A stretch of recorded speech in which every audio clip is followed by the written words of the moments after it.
you have to be agile in the way you think of your goals, understanding that there's a lot of uncertainty and a lot of unknowns. So all you can do is really express that desire, manifest it to the world, allow your network and people who are around you to connect you to things, possibilities, and options. And then new things will open up and you'll have other decisions to make. And they may be different. You may not end up where you thought you would.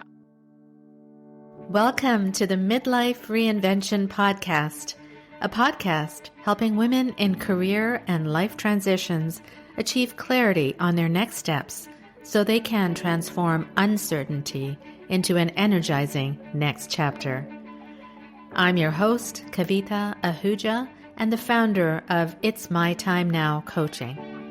If you're wondering what's next in your career or life, you are in the right place. Through solo and guest episodes, you'll gain practical tips, tools, and inspiration to help you uncover blocks, gain confidence, and be, do, and have what you want. I rediscovered myself after the age of 50, and I know you can too. It's my time now to help you do just that. I'm so excited you're here. Let's dive in.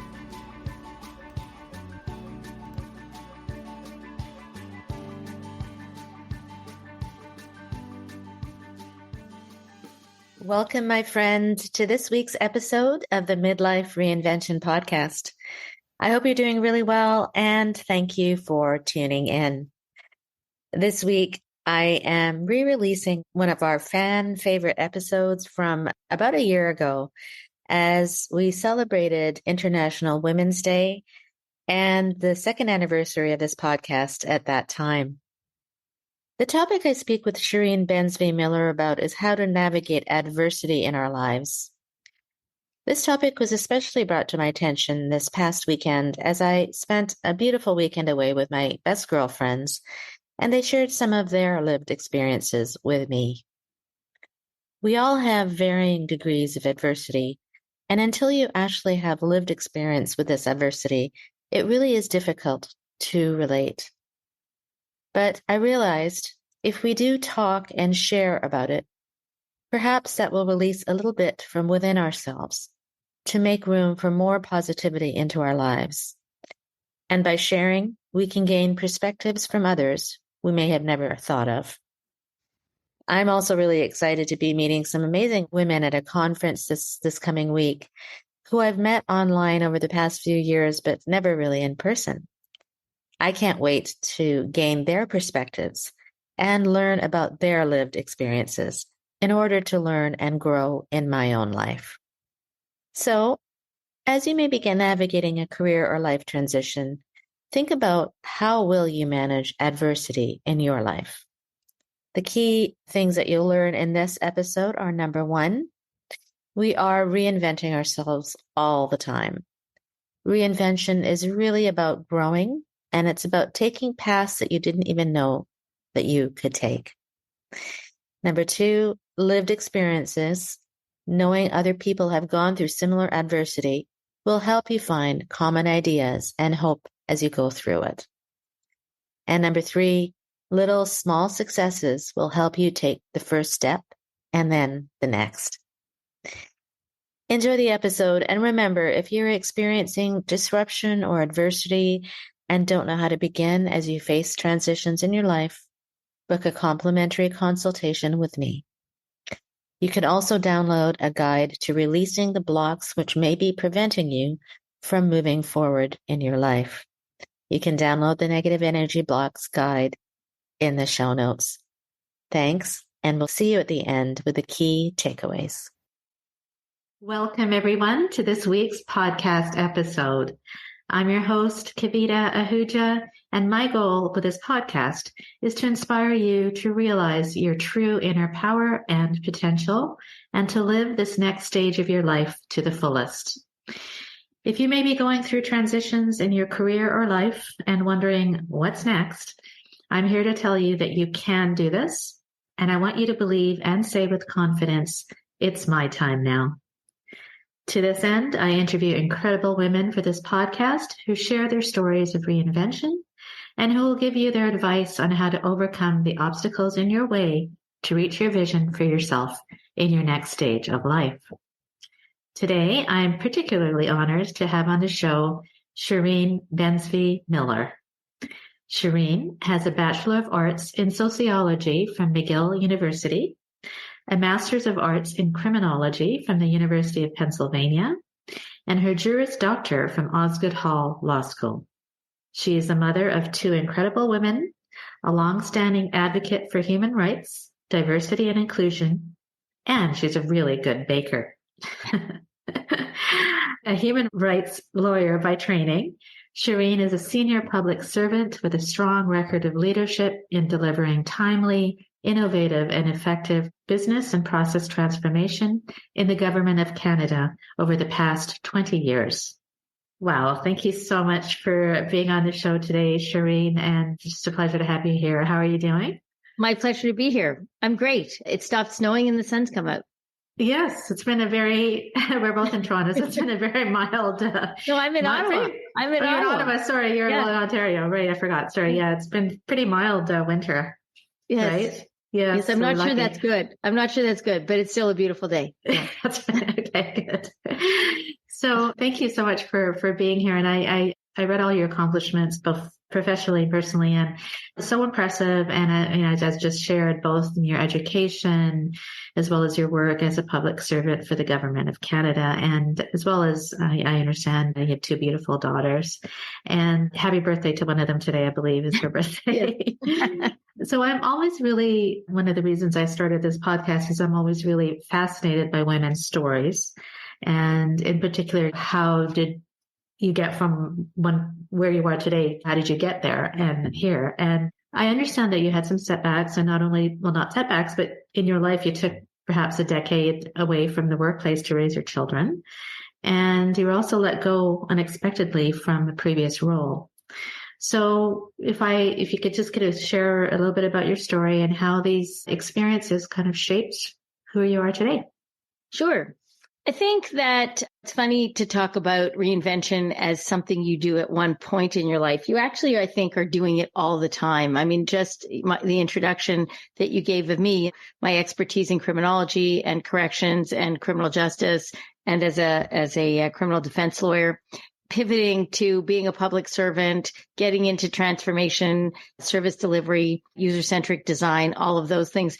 It's really about growth. And I think so reinvention is really about growing. It's really about taking paths that you didn't even know you could take. So one of the things about education is we're so focused on specialization that at 6 years old, I knew I was going to be a criminal defense lawyer. In fact, when I watched Marie Heinen on TV at one point, I thought, wow, that would have been me, right? Like that was where I was going, because that was an attractive path to me. But partly it's an attractive path because you don't know all the other possibilities, all the other things that your talent or your imagination can take you to. So we always operate with a deficit of information. We always have only a little slice of the full information that we need to make decisions. And so if I think about my life experiences, a lot of things that have happened to me, if you had asked me the year before or 5 years before they happened, would I ever do that? I would have said absolutely not. Mm-hmm. So my colleagues, when I was pregnant with my first child, with my daughter Elise, my colleagues had a betting pool that I wouldn't last the 17 weeks of paid maternity leave at home because I was such an Energizer bunny and such a driven kind of person and so enthusiastic and excited about my work that they figured I couldn't sit still at home with a baby for 18 weeks or 17 weeks or whatever it was. So they actually had a betting pool. To their surprise, but really to my amazement, I stayed home for 7 years because I had no idea, even when I was pregnant, how interesting I would find my daughter and how much I would love that process of learning with her and being with her. And then I had a second daughter 2.5 years later, and just being at home with them was honestly probably the hardest work you'll ever do, but the most fun you'll ever have, right? I agree. It was just the most fun I had ever had. So to my amazement, I was at home for 7 years. And one of the things I did when I was going back into the workplace was I took all the dates off of my CV. I just stripped out all the dates. And I did that for a number of reasons, but the main reason was gender bias. I just thought if I hand my CV with a 7-year gap to somebody, they will focus on the 7-year gap. They will say, well, what did you do between 1990 and 1997? Like, what is that? Right. Mm-hmm. And I didn't want, first of all, I thought it's really nobody's business. If they want to hire me, they should hire me for my talent, for my experience, for my knowledge. And if I decided to take 7 years to be a mom full time, that's not really something I want to discuss in the workplace beyond talking about how great it is. I certainly didn't want it to be something that disabled me or made me less of an attractive candidate. So I just literally stripped out dates, which left me with a CV of accomplishments, right? So then when you go back into the workplace, you're actually talking about what you've done and your experiences, because really when you did it or what year it was doesn't really matter unless you were a Y2K engineer, and you better not have been doing it in 2005, right? That's the only time it really matters. Can I just point out though, it's unfortunate you had to do that. Like, it's unfortunate we have to do that. Why do we have to do that? Right? It's interesting. I spent a lot of my professional career fighting the standard reflexes that people have to things. That was my journey as the human rights advocate in federal corrections, as an advocate for federally sentenced offenders. That's my journey. Even now, doing a big digital transformation, I'm often questioning people's assumptions and the status quo. And I think people are doing that more and more now with the Me Too movement and the Black Lives Matter movement, and people starting to understand the impact of taking too much for granted. And so one of the things that I say to my mentees, and when I'm talking about this area, I always say, make a list of the things that you want changed, and then divide that list into the things that you actually want to fight to change and the ones that you're happy to leave to someone else to make the case for it. Because so for me, the fact of gender bias is real. And it's mainly women who take large gaps in their career. And if I had $1 for every time somebody said to me, oh, you've been at home for 7 years? Really? What's that going to do to your career? Really? Right? Okay. If I had $1 for that, I wouldn't have had to go back to work ever. Right? Every time somebody said that, because people are like, oh, honey, that's just, whew, right? Yeah. And I thought, that's not a conversation I'm prepared to have with people. I'm just not interested in it. It's not my battle. I'm not going to fight that one. I'm just going to accept there's a bias here. What can I do to correct it? You'll find a lot of my answers are very focused on unpacking a problem and focusing on the part that I can control or the part that I can actually have an impact on. That's kind of my MO. It may be the answer to all of your questions. But yeah, okay. Yeah. Hi, my friend. Kavita here. Do you often feel blocked from moving forward? We all feel that way at times. These are referred to as energy blocks. I've created a short, actionable PDF guide to help you release your negative energy blocks. Click the link in the description to download it now for free. Now, let's get back to the episode. Nice.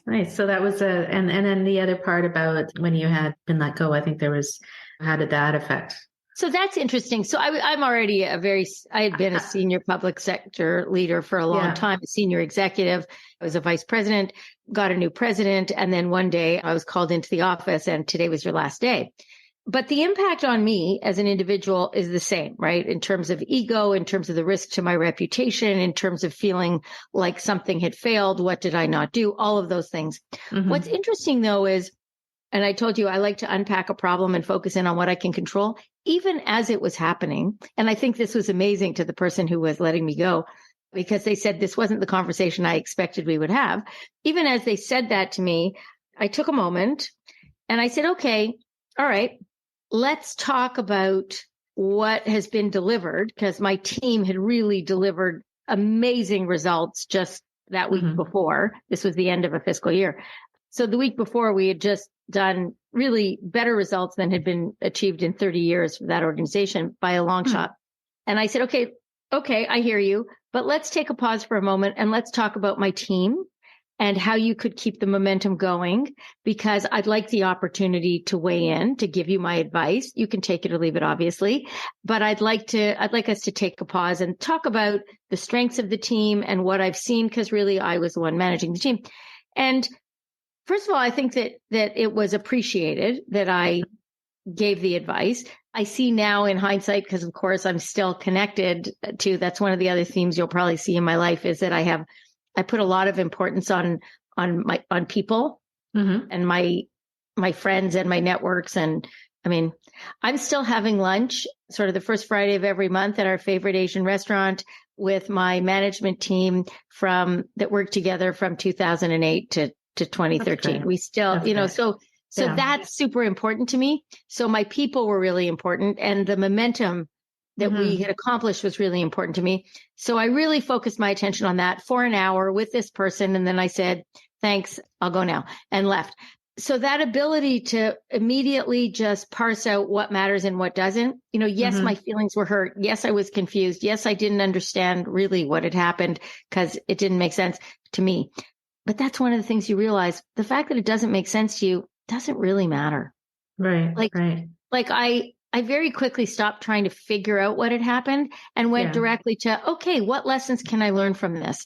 And what do I need to do next? And what matters to me?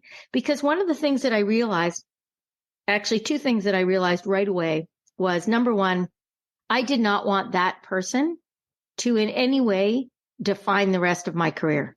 I didn't want this to be, it might be a life-defining moment, but I didn't want it to be the death knell of my career, or I didn't want that person to own my future. So that was something very clear to me, and that person's opinion of me to own my future. The second thing was that I was going to have to navigate that sense of isolation that you have when you have failed at something, or when you feel less than.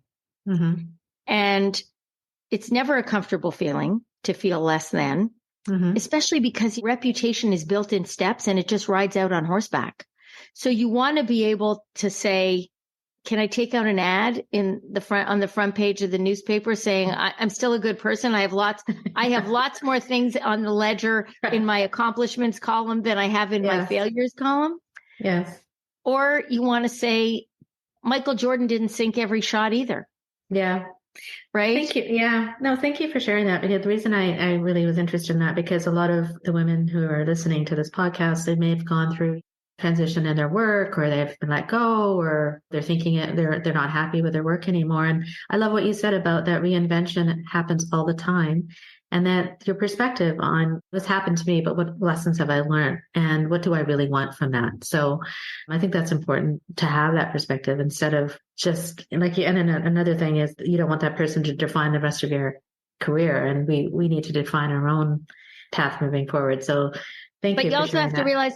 You also have to realize that you don't know what you want, because you don't know what's out there, right? You don't know what's out there. You were focused on something and you thought that was your path. You thought, this is what I am doing. And we often define ourselves and have our sense of self-worth very tied to what we're delivering. I think women do that a lot, to what we've been made responsible for, even if it's kids, right? I mean, it's funny. It always strikes me as odd when I'll talk about an accomplishment of one of my children and somebody will say, you must be very proud, as if I did it. Right. No, I couldn't even do that. I could not do that. I'm very odd. I'm very amazed, impressed, filled with love, filled with delight for them in their success. But I wouldn't really say that it's a sense of personal pride. It's not like I did it, right? Right. Yeah. Good perspective. Yeah. Excellent. Never thought of it that way. That's good. So thank you for sharing that. And I just wanted to, you had mentioned in one of your pieces, you wrote a really great piece talking about navigating adversity.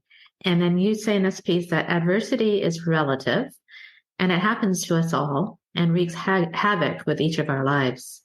In that piece, you also talk about lived experiences and how they can be a great teacher. And I wonder if you could share with our listeners your lived experiences with diversity, especially in your personal life. And I know that you have a story about how that relates to your eldest daughter as well. Yes. So let me just take a moment and say what I mean by adversity is relative. I was a decision maker for refugee protection cases, people making refugee claims in Canada. And I can tell you from that experience that nothing I have ever experienced in my life comes anywhere near the wrenching disruption and fear and terror that many people experience across the globe. Okay. So understanding even that as I speak, I come from a position of white privilege. I come from a position of, I'm a third generation Canadian, so well-established family, well-established roots, a sense of place in the world, the privilege of having gone, as you mentioned, to really elite universities. And I have higher education and really had no limit on the amount of higher education I could have gotten. I could have decided after doing my law degree that I want to do a PhD, and that was open to me. And not only was it open to me, but the universities offered to pay me to do it. So I come from a position of adversity is not of the level or type that other people might experience. And I recognize that, and I am grateful for that. Be that as it may, when you have a child who is diagnosed with a chronic, lifelong, severe illness, again, not life-threatening illness, except in the sense that mental health illnesses can often disproportionately result in suicide and other life-ending consequences. But the point is, when that happens, it wrenches your life apart. You just feel like you have been hit by a large object, and it really throws you off balance. So that's what I mean by it happens to all of us. Things happen, bad things happen, diagnoses, accidents, things happen, firings, and it really is wrenching in our own lives and in our personal world and for our families, the people who love you. So I really do think that it's a common human condition, regardless of the degree. Lived experience, however, knowing that other people have been through it, seeing how people have come out on the other side or what they did to come out on the other side or how they didn't come out on the other side, and exploring their journey will help you find common ideas and hope, really, as you go through this. In fact, after being let go from my job, I decided that because I didn't want this person to define my future, that I would in no way allow the sense of, I guess the best word is humiliation, the sense of humiliation interfere with my ability to talk about this happening and asking for other people for advice and help. Okay. So I immediately became very active in pursuing that and saying, I'm really interested if you know anybody who this has happened to, how they navigated it. The result of that was I was put in touch with, through I told two friends, they told two friends, they told two friends. I was put in touch with a network of people to whom this had happened. I brought them all together. We are now a formal peer support group for elite executives in the federal public service. When your career gets, sort of pinballed, as I say, like the pinball hits the bumper and goes the wrong way, you can talk to other people about their journeys and what happened to them and how they dealt with it and what they did, what choices they made and what choices might be open to you. So that's one thing. When adversity hits, you have to understand it's disruptive. It's very disorienting. It throws you off balance. But chances are somebody has been through something like this. And if you listen to them, they're ahead of you in the race. If you listen to where they've gone, or you can decide, I don't want to go there. No, I'm not doing that. Or you can decide, like I met with somebody who said, well, I decided to leave the public service, take an interchange and do teaching full time at the university, which was an option. I met with the deans of the law school and the deans of the School of Law at Carleton. I met with them. That could have been an option for me. But, I explored it with somebody who chose that and thought, I'm not ready for that lifestyle change right now. I'm still interested in leading teams, but it allowed me to see a possibility that I hadn't necessarily thought of and to talk to somebody about what does that look like? How does it feel? In French, we say, qu'est-ce que ça mange en hiver? What are the details of it? So that you can ask yourself, is that something that I find appealing? Is that something I'd like to pursue? And even being able to rule things out as options is a positive thing. One of the biggest causes of anxiety at any turning point in life and in any transition, as I said, change management and transitions are things that I really explore a lot because I'm super interested in it. But the single most important feature that you have to recognize is the concept of uncertainty. Mm-hmm. Uncertainty, by definition, creates anxiety. It is a prime engine of anxiety. So the uncertain outcome, will I be able to find another job? I don't know. Maybe my reputation's really gone, right? Maybe I'll never be able to work in the public sector again. Or maybe I can't even work in the private sector. Maybe this is the end of my career as you know it. Maybe I'm looking at the not-for-profit sector, or maybe I'm looking at volunteer work. Like, I don't even know, right? So uncertainty can really occupy a lot of your mindset. I like to talk about my lived experience because I'm hoping to get people out of that endless loop, that sort of, I call it the blue circle of death, like from the screen, it just keeps going and going and going.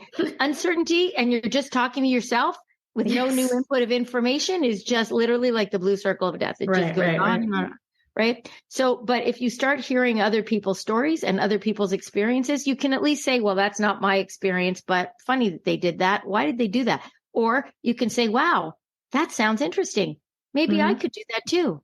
Right. And this was really brought home to me because Elise, my older daughter, who has a number of TED Talks online and stuff, she, at the age of 12, developed very high fever. She ultimately suffered from something called pediatric autoimmune neurological disorder as a result of strep, probably.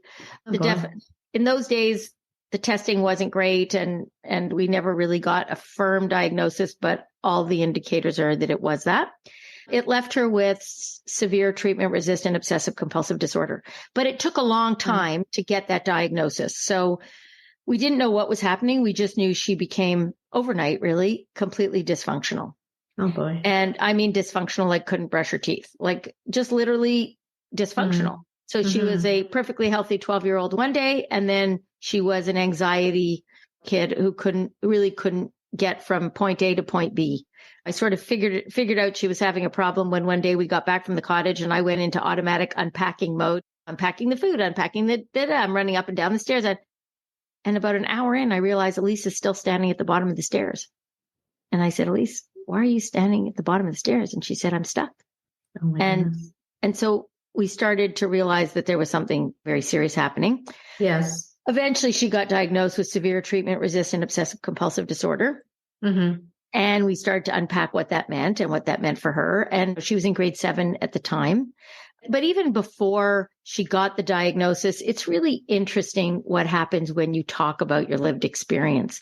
So this happened in December at Christmas, and she went back into grade 7. And grade 7 is the year in Ottawa where the school board changes life for kids, where they go from, instead of being in one homeroom and classroom and all the teachers come to you, that's the year where the kids have a locker and they're expected to go to the classrooms of the various subject teachers, right? Yes. But Elise couldn't make it to class. And I was getting notes, missed class, absentee, getting calls from the school. Finally, I said to Elise, what's going on? And she said, well, Mom, I start at my locker and I start walking to class. And then if my foot touches one of the lines on the little squares of linoleum, I have to go back to my locker. And that's what's happening. And I'm doing it like all day, every day. Like that's all I can do is just keep going back to my locker. So after 6 weeks of this, it was heartbreaking. After 6 weeks of this, she said, maybe you could go and talk to my classmates because they're getting very fed up with me and they're getting angry with me now and it's not going well.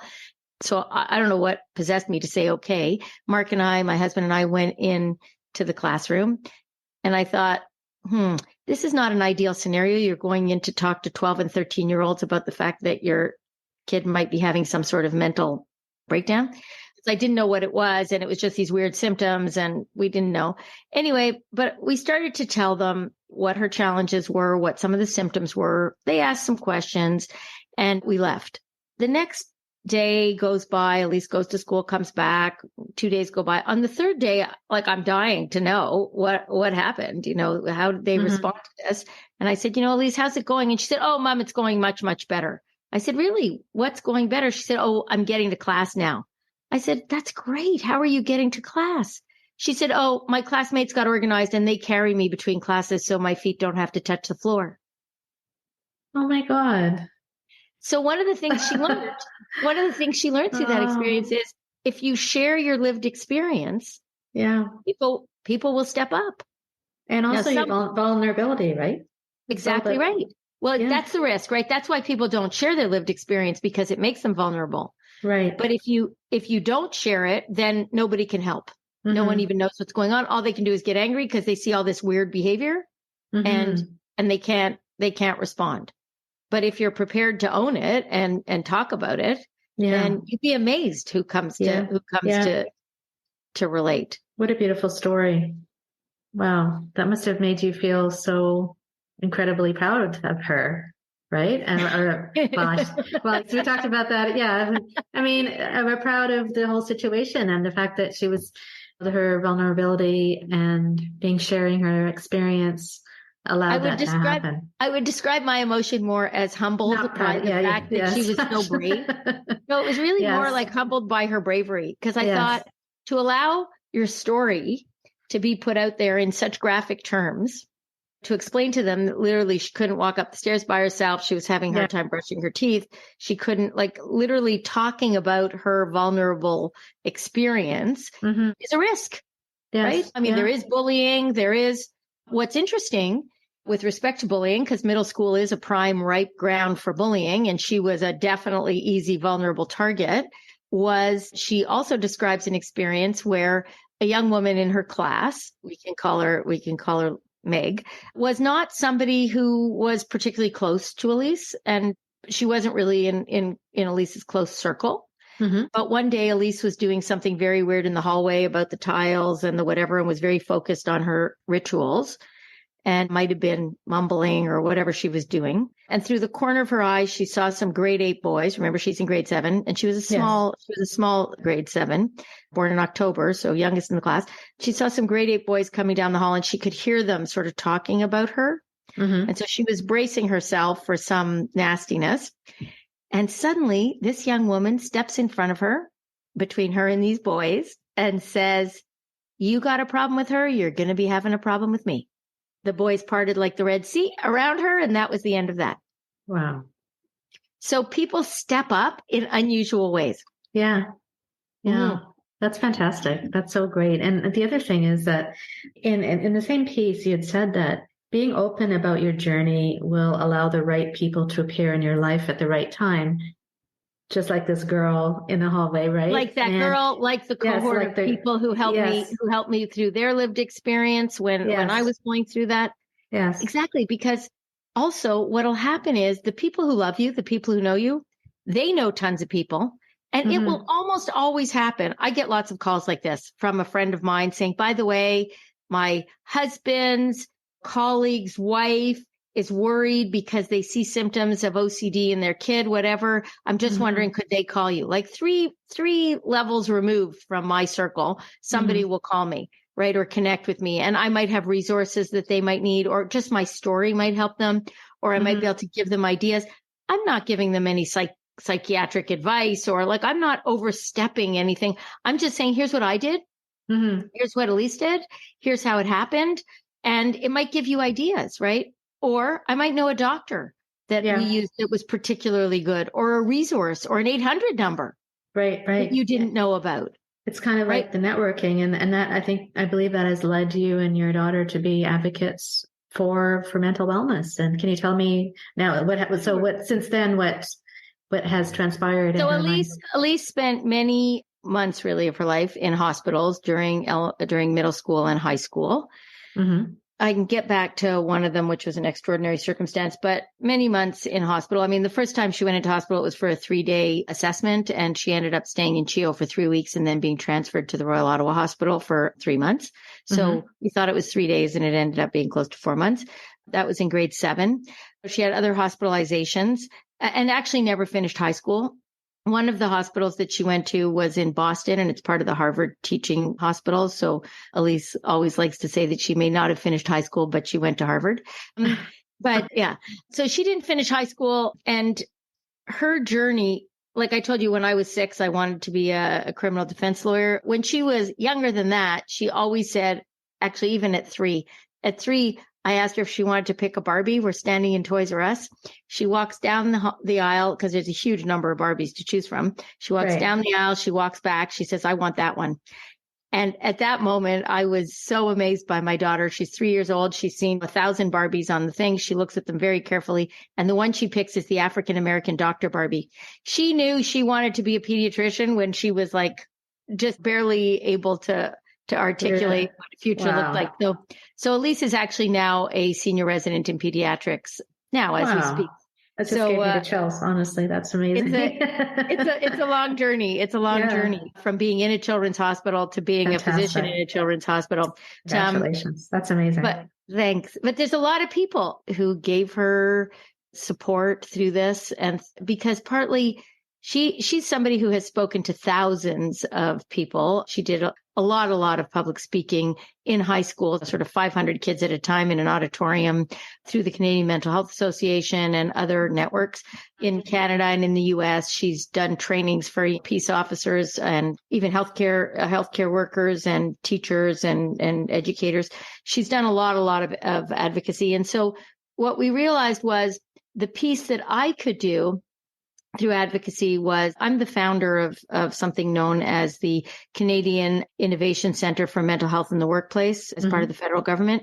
The part that I filled in was, okay, so this happens very frequently in families, that there's somebody with either an addiction or a mental health issue, whether it's your children, your parents, your siblings, your uncle and aunt, whatever, close circle. In fact, when I speak to an audience and I say, could everybody put up their hand, please, who does not have somebody with an anxiety disorder, an addiction, a mental health problems, something in this family of problems in their immediate circle of friends and family, please put up your hands. If I have an audience of 600 people in front of me, if 2 people put up their hands, that's the most I've ever seen, ever. Really? Wow. Ever. Because it is so pervasive. So once I sort of realized that, I realized there is a need for somebody like me who's a leader the federal public service is the largest employer in Canada, and I'm among one of the most senior, sort of the rank of vice president, assistant deputy minister, or senior assistant deputy minister. If I can talk about it, then it gives people license to also talk about it, to actually get help, to maybe create spaces for this conversation in the workplace. Sure. But also to realize that it may not be you who has the actual illness, but you are as impacted by it. Like the fact that Elise was the one with the illness is a tremendous barrier in her life. But the disruption in her sister's life, in my life, in my husband's life, like in our lives as a family was enormous, enormous. Yeah. So that also requires a conversation. Right.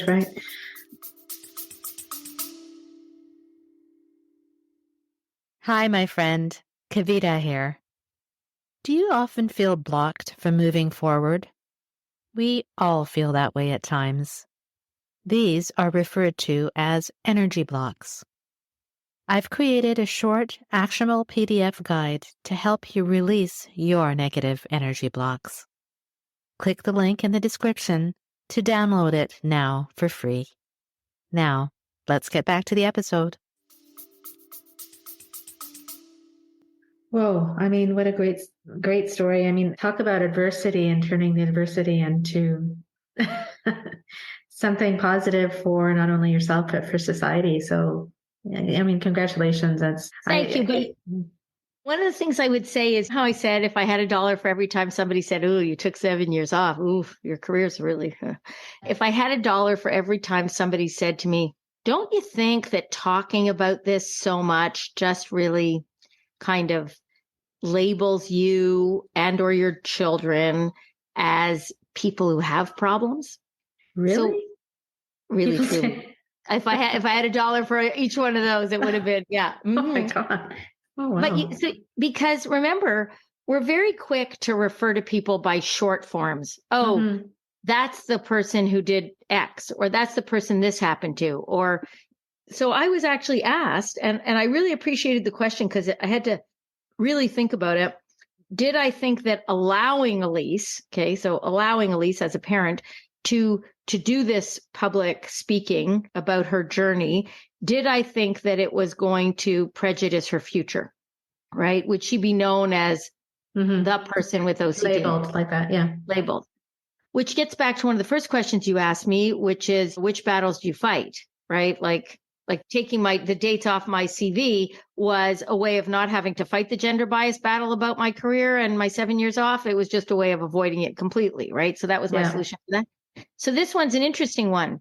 You can't avoid, particularly when everything's out on the internet. I mean, Elise's speaking engagements are literally viewed by millions. I mean, so it's out there. It's all out there. So there's no just taking the label off. So we had to talk about with her, how do you feel about this being the way you get defined in the future? And it does require a personal choice. You have to think about whether you're okay with your journey being part of how you're defined. The way that I look at it, and I think the way that she has navigated it, is that she's a person who is very authentic all the time. She never has any pretense of being something she's not. And I really admire that, because we're very complex beings. Humans have lots of experiences, good ones, bad ones, and we can't be just pigeonholed into one defining characteristic. And that gets back to the same thing, that I didn't want someone who didn't like me to define my future choices. And so I made a conscious decision just not to talk about anything but the things that I took away from being let go, which was a need to communicate better, a need to listen more. I have a very strong personality, and I need to be aware of that and how it impacts others, right? Because you can say, well, this person's just an outlier, they didn't like you. Okay, but I own part of being liked, right? Now, I don't want to become something I'm not, but I want to make sure that what I'm projecting is what I intended to project. And I intend to project respectful, collaborative, innovative, fun. That's what I think I'm projecting. Yeah.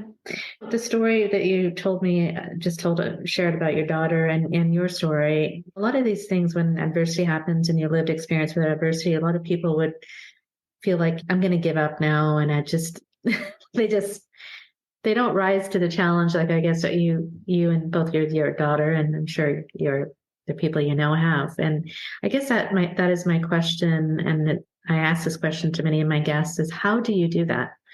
How do you advise people, women listening to this podcast, or just in general, like if you have a challenge in front of you, such big challenges or adversity that you're facing, how do you even begin to overcome Okay, so those things? Two things I would say to that. One, if your option is curling up under the bed in the fetal position, it's just not that it's just not that sustainable an option, right? So giving up, as you put it, or just curling up and I don't know, stopping in your tracks is kind of not a real option. You have to kind of be realistic. Like, what's the real option here? You can't slide under a rock, right? So what does this actually mean to give up?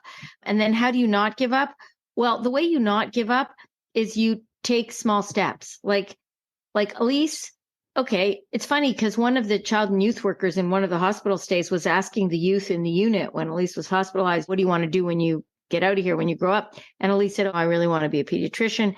And this person looked at her and said, honey, you should come up with something more realistic as an answer, right? Because she was sitting in a hospital locked psychiatric ward at the time, right? Dealing with anxiety that was so bad that she literally couldn't get herself up the stairs, right? So this person looked at her and said, in my eyes, you're defined by this, right?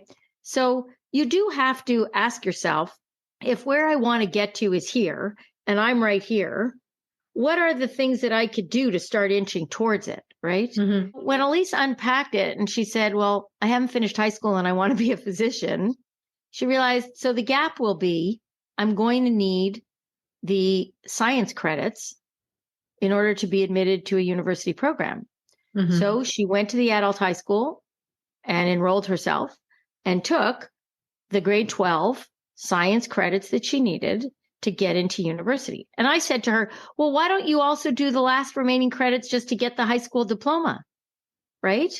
And she said, I can get into university as a mature student because I've been out of school the requisite amount of time now. And I don't really have to have that in order to take this next step.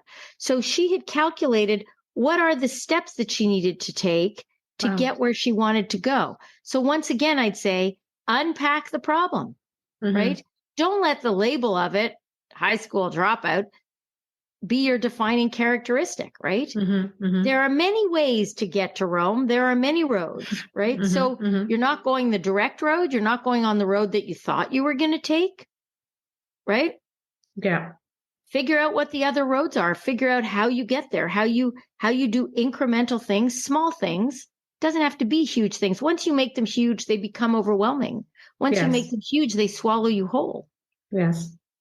There was a Right? guest on my podcast a little while ago, and she's an animator and she makes those videos. And she said that sometimes when you like you can't really see so many steps ahead of you, but when the characters they take one step, then the thing opens up. And so that's kind Exactly. of it illuminates in front of you, right? So Exactly. I thought that was a really great analogy because that's so true. And that's what I say to my clients as well, is like you don't need to know the mountaintop. Like you just take the first step up the ladder. So yeah, that's really great. So, And the other thing, sorry, go ahead. Yeah. No, go just ahead. that reminded me of something that happened on Elisa's journey. So we had exhausted all the treatment options, modalities that we had access to in Canada. And eventually I decided I wanted her to go to this program, which is the Obsessive Compulsive Disorders Institute at the Harvard Teaching Hospital, McLean, which is one of the oldest mental health hospitals in the US. That I really wanted her to go there. So when you look at a problem like that, you think, okay, so the first problem is, does she meet the criteria for acceptance?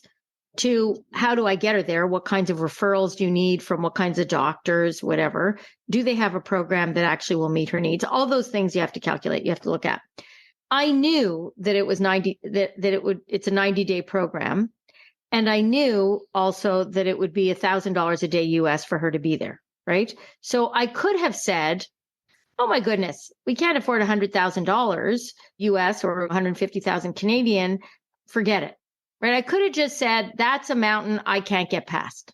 Right. But instead, I did what I do all the time, which is I unpacked the problem. And I thought, let me put the money problem aside. Let's just take that one away. Let's just pretend for a moment that I have the money. Right. Because frankly, if she doesn't get admitted or they don't have a bed or I can't get the medical referrals for her to get there, then the money won't matter. Right. Mm-hmm. Mm-hmm. So I just did it one step at a time. I got in touch with the hospital. What do you need from me? I then started to get each of those things. Also, I had to be clear on whether or not Elise wanted to do it because it's a very difficult, rigorous treatment modality. So did she want to do it? Like we had a lot of things to get to before we got to that one. That one could have been and might have been the one that stopped us. In the end, Mark and I actually figured out how we could fund it. Okay. So, with mortgages and whatever, how we could fund it if we needed to. And while we did that, I went to OHIP and said, we have exhausted everything. Is this something that you could cover? Right. And so in the end, she went. Yeah. Okay. And in the end, it was paid for. And in the end, we made it. But that was a mountain. Like getting to that point. Yeah. There were so many elements. The only way I could attack it was incrementally, step by step, each piece. But I had to unpack it because honestly, just deciding that would be a good program for her because they have 100% success rate was just a huge mountain to climb. Yeah. And I think that's what happens, especially when I have clients who are like thinking of what do I want to do now, or what's next in my career or my life, or they're going through major change. And if they think about the whole big mountain, it just gets so overwhelming, right? But I like what you said also when we talked earlier about the question, and I think your daughter knew like what she wanted to do. The first question is ask yourself, right? What do I really want? And I think you asked that question of yourself. And so why is it so important to ask that question? One of the reasons it's important to ask it is because it just gives you a starting place. Yeah. Like I knew I wanted to be a criminal defense lawyer. So I took that path and I even articled in criminal defense with two of the best criminal defense lawyers in Canada. In the end, I didn't actually choose that path because other options opened up, the option for being involved in legislative reform and policy writing. And so once I got to a certain point, other doors started opening and I had different choices to make. So the point is, you don't know the final outcome, even when you're asked that question. What do you want to do? Like with Elise, she knew she wanted to be a physician. So she knew she wanted to be in a caring profession. She knew she wanted to be a physician. over time, she realized she really wanted to be a pediatrician, but it was really only in med school that she realized that what she liked best in that field is intensive care. So she'll be an intensivist, right? But maybe she could have been an emerge doc. Maybe she could have been specialized in something else in pediatrics, pediatric cardiology, pediatric other things. But she couldn't have told you at the front end that she liked being in an intensive care unit the best. She had to actually get there to actually make those next choices. So you have to be agile in the way you think of your goals, understanding that there's a lot of uncertainty and a lot of unknowns. So all you can do is really express that desire, manifest it to the world, allow your network and people who are around you to connect you to things, possibilities, and options. And then new things will open up and you'll have other decisions to make. And they may be different. You may not end up where you thought you would. I was sure I was going to be a criminal defense lawyer. I am not a criminal defense lawyer. I am leading one of the riskiest digital transformations the government of Canada has ever done. Wow. But I'm not a criminal defense lawyer. Yeah. And I would add the courage piece. You need the courage, right? To take those steps, to really to ask that question, to take the steps. Is that? Don't you think courage, though, partly comes from the reinforcement that if you do this enough times and you see that it works out okay, that the courage is kind of a self-fulfilling cycle of virtue, because your own success, little small successes give you courage to take that next step. So you don't have to. It's like the momentum builds, right? The momentum builds, and the bravery of others. You have to push the boulder forward a little bit, and then it'll roll down the hill. Yeah, exactly. And also the bravery of others will inspire you. I mean, Elisa's bravery in the face of this adversity inspires us every day. I'm sure it does. Right? She still has severe treatment-resistant obsessive compulsive disorder, right? The anxiety is still there, but the way in which she copes with it, the strategies that she has, the way in which she's able to do all these other things, right? That inspires. Yes, when you get to see that close up. Yes. Wonderful.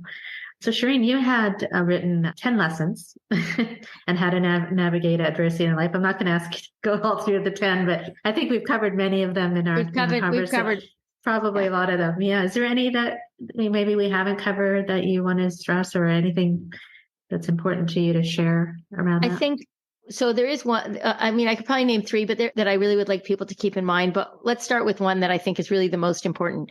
When you ask yourself, what do I really need? We often go to the easiest answer. I need to make sure I have money, because you go to your first fear. Okay. If you go beneath that one, yes, that may be true. Just say yes and park it.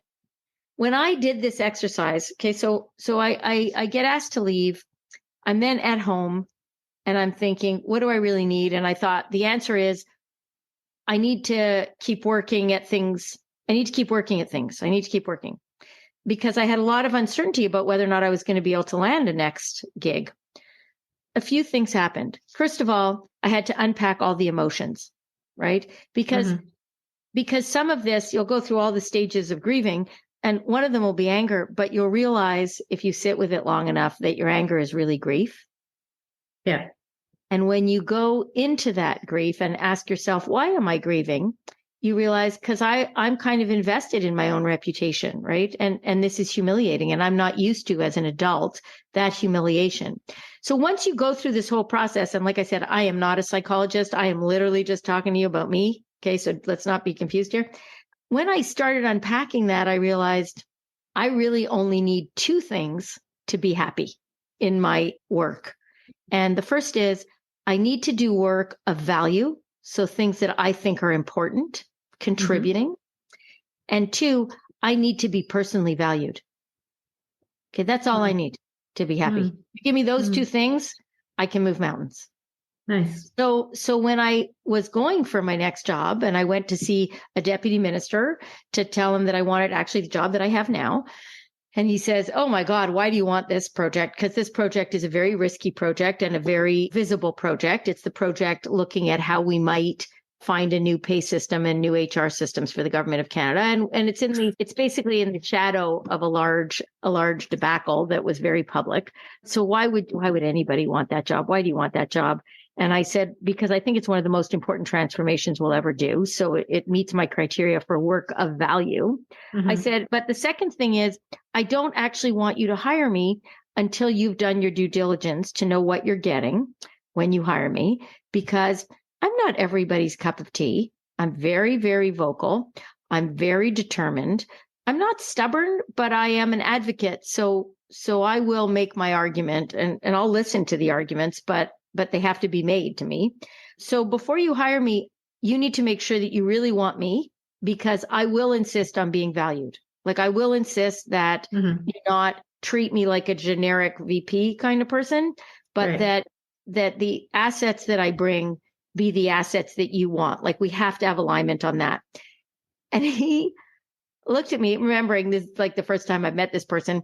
And he said, wow, no one's ever answered me like that. Like, no one. I said, please call everybody, including the person that didn't like me, right? Call everybody who I've worked with and that you know and who knows me, and just call them all. Okay. And get a clear picture on what I bring.